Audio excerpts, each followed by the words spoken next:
বিসমিল্লাহির রহমানির রহিম। মুসল্লিদের প্রতি ইমামের হক এবং ইমামের প্রতি মুসল্লিদের হকের ব্যাপারে একটু বললে চিরকৃতজ্ঞ থাকবো। মুসল্লিদের প্রতি ইমামের অধিকার আর ইমামের প্রতি মুসল্লিদের অধিকার, খুব সুন্দর প্রশ্ন। ইমামের প্রতি মুসল্লিদের হক আর মুসল্লিদের প্রতি ইমামের হক কি? এক নম্বর হলো, মুসল্লিদের প্রতি ইমামের কর্তব্য হলো ইমাম সাহেব মুসল্লিদেরকে সঠিক সুন্দরভাবে বিশুদ্ধভাবে সালাতের ইমামতি করবেন, নেতৃত্ব দিবেন, সুন্দরভাবে সালাত পড়াবেন এবং তাদের ঈমান আকীদা শিখাবেন, তাওহীদ শিখাবেন, সুন্নত শিখাবেন, বেদাত থেকে দূরে রাখবেন, তাদেরকে দ্বীনটা সঠিকভাবে শিখাবেন। এটাকে চাকরি হিসাবে নেবেন না, এটাকে সুযোগ হিসাবে নেবেন। ইমাম সাহেবরা তাদের মন মানসিকতা হবে তারা মানুষের সেবা করবেন, উপকার করবেন, এই মানসিকতা থাকবে। যুবকদের জন্য আলাদা, বৃদ্ধদের জন্য আলাদা, শিশুদের জন্য আলাদা, মহিলাদের জন্য আলাদা, বিভিন্ন রকমের এরকম দ্বীনি প্রোগ্রামের অ্যারেঞ্জ তারা করবেন মসজিদ থেকে। সেই সাথে তারা মসজিদে দায়িত্বশীল হিসাবে মানুষকে আল্লাহমুখী করবেন, দ্বীনমুখী করবেন, কোরআন হাদিসের তালিম দিবেন, সালাতের তালিম দিবেন। এই কাজগুলো যথাযথভাবে করবেন। শুধু ডিউটি পাস করবেন না যে কোনো রকম আমি টাইম পাস করে ডিউটি পালন করলাম, এটা করবেন না। ইমামের কর্তব্য হলো মুসল্লিদেরকে ডেভেলপ করা এজ এ মুসলিম, এটার জন্য যত উদ্যোগ নেওয়া দরকার তিনি নিবেন। আবার ইমামের প্রতি মুসল্লিদের কর্তব্য হলে মুসল্লিরা ইমাম সাহেবের চলতে ফিরতে যেন অসুবিধা না হয়। কমিটির লোকজনের কর্তব্য ইমাম সাহেবের যেন, কমিটির লোকজন আছে, আমাকে একবার এক কমিটির লোক বলছিল, আমি বলছিলাম ভাই এত কম বেতন দেন ইমাম সাহেবকে, ব্যাপার কি? তো বলো যে ওনাদের আসলে অনেক আউট ইনকাম আছে। আমি বলি যে বিড়াল খাবে এক জায়গায় আর মেমো করবে কি আরেক জায়গায়, সার্ভিস দিবে আপনার মসজিদে, আপনার সংসার চালানোর জন্য, আউট ইনকামের জন্য তার ধান্দা করে বেড়াইতে হবে। আপনার নিজের তো এটার জন্য লজ্জা হওয়া উচিত। মসজিদ কমিটির লোকেরা নিজেরা আপনারা চলেন যে বাজারে আপনার জন্য চালালা যে দাম রাখে হুজুরের জন্য কি তার থেকে অর্ধেক দাম? তাহলে হুজুরের সংসার কিভাবে চলে এটা খেয়াল করা কর্তব্য। ইমাম সাহেবদের এবং মসজিদ সংশ্লিষ্ট যারা তারা সম্মানজনকভাবে চলতে যেন পারে সেই ব্যবস্থা করা, এটা কর্তব্য সবার। সেই সাথে ইমাম সাহেবদের প্রতি শ্রদ্ধা জ্ঞাপন করা এজ এ আলেম, এটা কর্তব্য। আমি সবসময় একটা এক্সাম্পল দেই, সেটা হলো ইমাম খতিব নিয়োগ দেওয়া, এটা হলো আমাদের রাষ্ট্রের প্রেসিডেন্ট নিয়োগ দেওয়ার সাথে মানে পদ্ধতিগত মিল। প্রেসিডেন্ট নির্বাচন করার ক্ষেত্রে সংসদ সদস্যরা সবাই মিলে প্রেসিডেন্টকে নির্বাচন করে। নির্বাচন করার আগ পর্যন্ত বল কিন্তু ওই ভোটারদের হাতে, সংসদ সদস্যদের হাতে।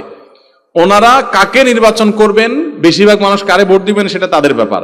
কিন্তু ভোট দিয়ে যখন নির্বাচন করে ফেলে এরপরে কিন্তু প্রেসিডেন্ট সাহেব হলেন সর্বেসর্বা, ওনারা হলেন অধীনস্থ। বুঝেন না ব্যাপারটা?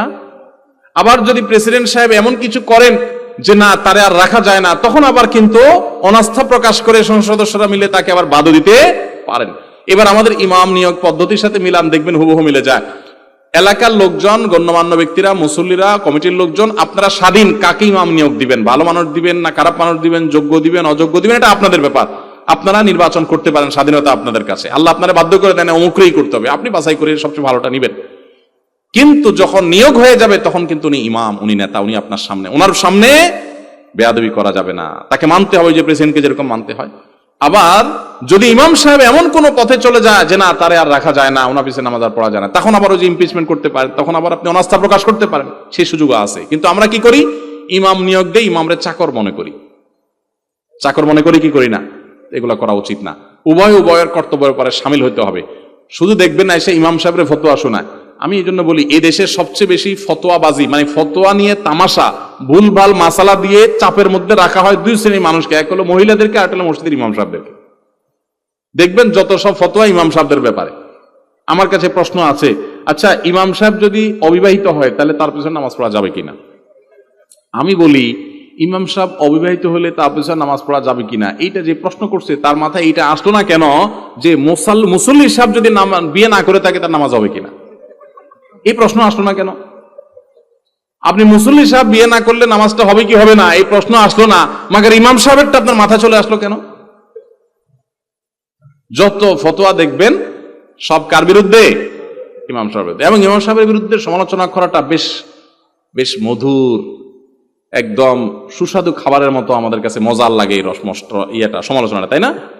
রাস্তার মোড়ে মোড়ে চার দোকানে বসে বসে আমার আব্বা একটা কথা বলতেন যে ক্রিকেট মাঠের ওই ক্রেজে থাকা যে ব্যাটসম্যান থাকে ওই ব্যাটার মতো, আর ফুটবল মাঠের যে ফুটবলটা থাকে ওই বেচারা ফুটবলের মতো, যে 22 জনের পায়ে দৌড়ের উপরে থাকে, এই ওর কাছে ও ওর কাছে। আর ইমাম সাহেবদের অবস্থা অনেকটা এরকম বানাই ফেলাই আমরা, যে সবাই মিলে আমরা সবাই মিলে, কমিটি, মসজিদের সাধারণ মুসল্লি সবাই মিলে ইমাম সাহেব এটা হলো কেন, ইমাম সাহেব এটা হলো কেন, ইমাম সাহেব একদিন নামাজে ভুল করে ফেলছে লোকমা, তাহলে এবার তো আর উদ্ধার রক্ষা নাই বেচারার।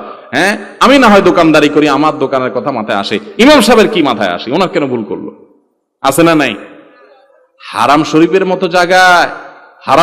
মতো জায়গায় ইমাম সাহেব সূরা ফাতিহা ভুল করে বসে আছেন, কোনো অসুবিধা নেই, তারা এটাকে স্বাভাবিকভাবে নিচ্ছে, মানুষ তো ভুল হবেই। কিন্তু আমাদের দেশে ইমাম সাহেবদের ভুল হলে একদিন বেশি 2 দিন হলে না, এই হুজুর আর রাখা যাবে না, হুজুরের বয়স হয়ে গেছে। ঠিক না ভাই? ঠিক। আর এই যে রমজান মাস আসতেছে, সুবহানাল্লাহ, হাফেজদের ভুল হলে তো কোনো কথাই নাই না, হাফেজ এবার জুত মতো পড়ে নাই, এত লোকমা খাচ্ছে, তাহলে এটা ভালো হাফেজ না। এগুলো আমাদের ভুল চিন্তা। মানুষ ভুল হবে, ভুল হওয়াটা স্বাভাবিক। আপনারা বেশি চালাক হয়ে গেলে হুজুররা আরো ডবল চালাক হয়ে যায়। অনেক হাফেজরা আছে তারাবিতে 2 জন চুক্তি করে নামাজ পড়ে যে আমার ভুল হলে তুমি পিছন থেকে লোকমা দিবা না, আবার তুমি যখন পড়াবা আমিও লোকমা দেব না, ভাই কাটাকাটি। এরপরে যখন আমার সময় আসবে যেটা বাদ যাবে ওটা আবার পড়ে দেবো, তাতে বেকুব মুসল্লিরা হইচই করে, এগুলারে বোকা বানাই দিলাম।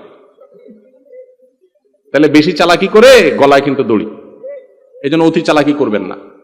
ভুল হলে ইমাম সাহেবদের সেটাকে স্বাভাবিক দেবেন। আরে আপনার ইমাম সাহেব তো পরের কথা, নবী করিম সাল্লাল্লাহু আলাইহি সাল্লাম একদিন নামাজ পড়তে গিয়ে 4 রাকাত নামাজে 3 রাকাতে বসে যাওয়ার পর সালাম ফিরানোর পর সাহাবারা জিজ্ঞাসা করছেন, ইয়া রাসূলুল্লাহ আনাসিতা আম কুসিরাতিস সালাহ, আপনি ভুলে গেছেন না আল্লাহ নামাজ কমায় দিয়েছে?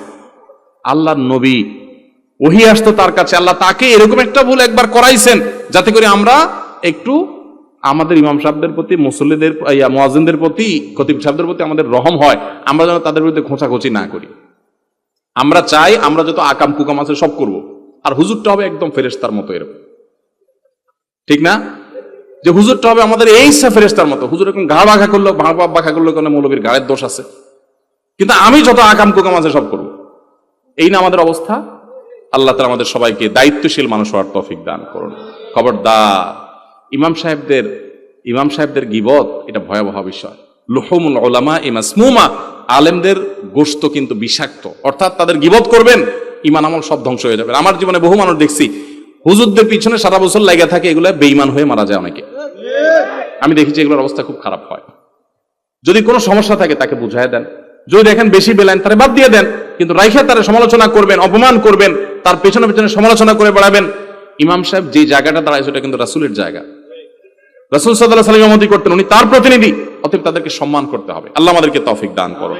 আবার ইমাম সাহেবরাও নিজেদের সম্মান রাখতে জানতে হবে। শুধুমাত্র মানুষের বাড়ি বাড়ি গিয়ে দাওয়াত খাইলাম আর ঘুরে বেড়ালাম এই ধান্দা করলে হবে না। আমাকে আল্লাহ তাআলা বহু বছর ইমামতি করার তৌফিক দিয়েছেন, এখন আমি জুমার নামাজ পড়াই, কিন্তু হুজুর হিসাবে বাড়িতে বাড়িতে যা খাওয়া, এটা আজকে না, এটা আরো 20 বছর 22 বছর আগে থেকে আমি মেনটেন করি। আমাকে কেউ যদি দাওয়াত দেয় হুজুর বাড়িতে এসে খায়েন, আমি বলি ভাই ভাত আমার বাড়িতে আছে আলহামদুলিল্লাহ, আমি 2টা ভাত খাওয়ার জন্য আপনার বাড়িতে যাব।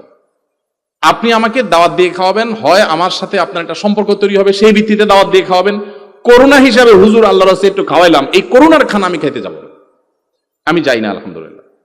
এই আত্মসম্মান বোধ হুজুরদের মধ্যেও থাকতে হবে। বাড়ি বাড়ি শুধুমাত্র দাওয়াতের ধান্দা করে বেড়াইলেন, হালাল হারামবাজ বিচার করলেন। আমাদের মাহফিলের ফরমে লেখা থাকে যে আমরা খেতে চাই না, যদি খেতে হয় কার বাড়িতে খাবো তার উপার্জন কি ডিটেল আমাদেরকে জানাইতে হবে, অফিস থেকে এটা শিওর করা হয়, তারপরে সে বাড়িতে আমরা খাওয়ার চেষ্টা করি। কারণ আপনি 2 নম্বর পথে টাকা কামাইয়া পাহাড় বানাইয়া হুজুরে খাওয়ায় পেট ডোল বানা দিলেন আর জান্নাত চলে গেলেন, এত সোজা? ওই হুজুর সহ আপনি সহ দুজন ধরা খাবেন। ইমাম সাহেবদের পিছনে আপনারা নামাজ পড়েন, আমরা নামাজ পড়ি। ইমাম সাহেবদের 7 দিন 7 বাড়িতে খানা দেয়, এবং আপনারা মন খারাপ করেন না, আমি সবার জন্য বলতেছি না, অনেক সময় দেখা যায় ভালো মন্দ বাজ বিচার নাই, এলাকার চোর ডাকাত গুলো বাইসে হয়েছে আর তাদের বাড়িতে বেশি খাওয়া, যে হুজুর ভালো যেন খাইতে পারে। হুজুর ভালো খাইতে পারে এর চাইতে ইম্পর্টেন্ট হলেও হুজুরের খানাটা যেন হালাল হয়। তাদের বাড়িতে খানা খাবেন, তাদের বাড়িতে খানা অ্যারেঞ্জ করবেন। তো ইমাম সাহেবদের মধ্যে আত্মসম্মান বোধ থাকতে হবে, নিজের মর্যাদা নষ্ট করলে চলবে না, মুসল্লিদের হক আদায় করতে হবে, মুসল্লিরা ইমামের মর্যাদা বুঝতে হবে। আল্লাহ উভয়কে বোঝার তৌফিক দান করুন।